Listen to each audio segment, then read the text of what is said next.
Hello everyone! Welcome to our channel, The Fifth Born. In today's video, samahan niyo ako at tayo ay mamamasyal dito sa Kowloon Walled City Park. Papasok tayo dito sa my main entrance. Wow! Ganda naman ng park na to. Sa bungad pa lang, wow na wow! Yung mga trees and flowers nila, ang ganda! Well-maintained pa!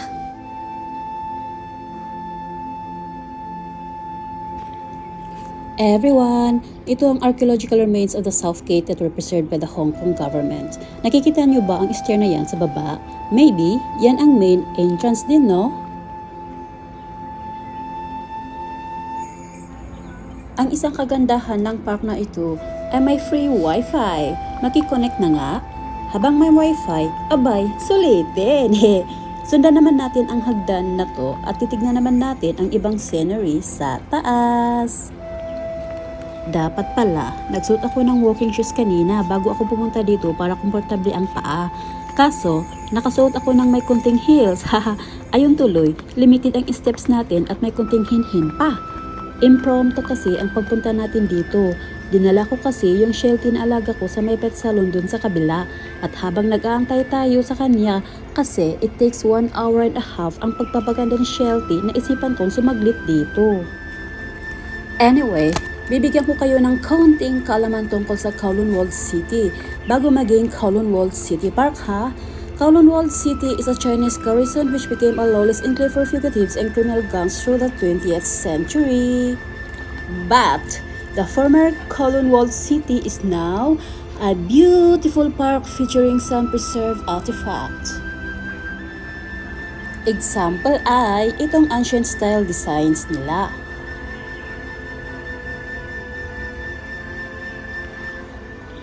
Habang ako'y naglakad-lakad kanina, I can see that everyone else will enjoy the fresh air, bamboo groves, pavilions, Qing Dynasty style Chinese gates, flower gardens, and ponds.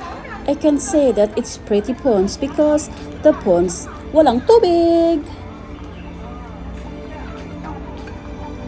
Dire-diretso pa rin tayo, sundan lang natin ang pathway na to at lilipat tayo naman sa ibang part.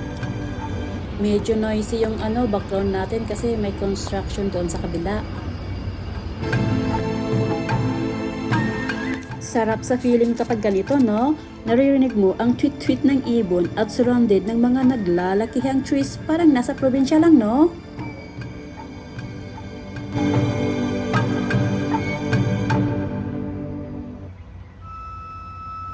Dito banda naman ay tinatawag nilang Trees Garden.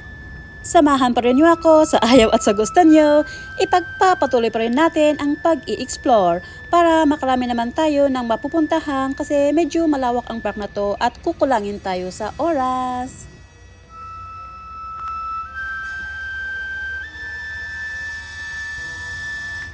Itong rocks na to, siguro, isa ito sa mga remains ng Kowloon Walled City na na-preserve ng government, no?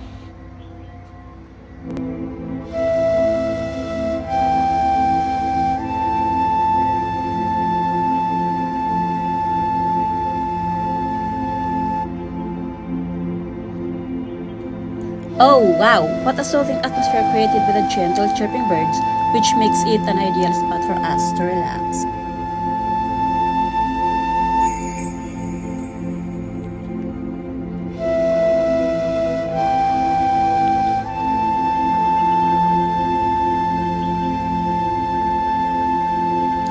Isa sa mga napansin ko dito, yung pathways nila, pebblestone, no?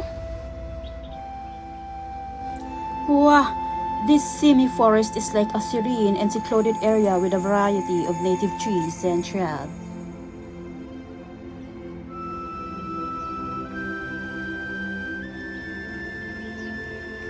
What a beautiful scenery surrounded by plants and buildings. Clear na clear yung tubig pero walang nakatagong koi fish dyan.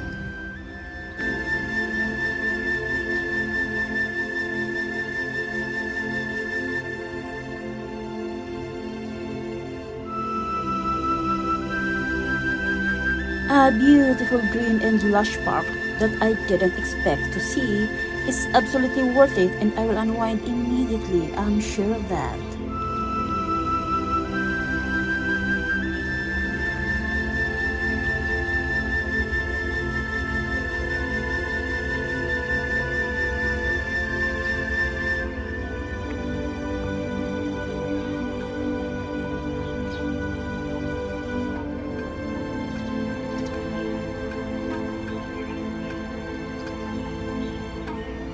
Kala ko nung una, fish ang mga yan. Yun pala, dahon. Hindi natin talaga lubos akalain na ang napakaganda at nakaka-relax na park na ito ay may malalim na kwento sa likod. Diyan napapatunayan na lahat ng nangyayari sa buhay, there's a story behind. Kaya tikom din minsan ang bunganga, mare! Yung walang alam puntahan during the rest days, pwede dito kayo tumambay kasi malawak at greeny ang environment. May semi-hiking trail pa. Hinding-hindi kayo magsisisi sa pagpunta dito at hindi din kayo basta-basta mabuburyong kasi pag kayo ay naglalakad-lakad, nalalanghap niyo ang lamig na simoy ng hangin that comes from the trees. It gives a unique energy to the body. Yung nandito sa Kowloon Peninsula o Hong Kong City, try niyo pumunta dito. Magdala lang ng own drinking water ha, kasi wala akong nakita dito sa loob na pwede pagkuhaan ng free drinking water. Pero kung tamad kayo na magbit ng tubig niyo from your house, abay, walang problema dyan. Maraming tindahan sa labas ng park na to. Ready mo lang, pera mo. Ang linaw ng tubig oh.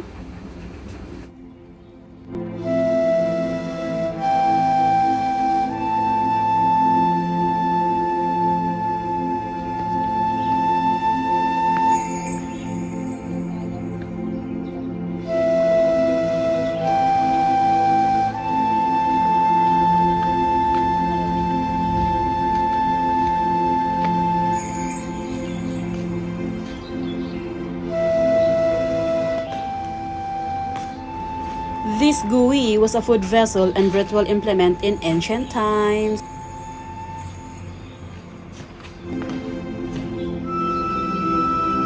Yung ibon oh, nagsuswimming.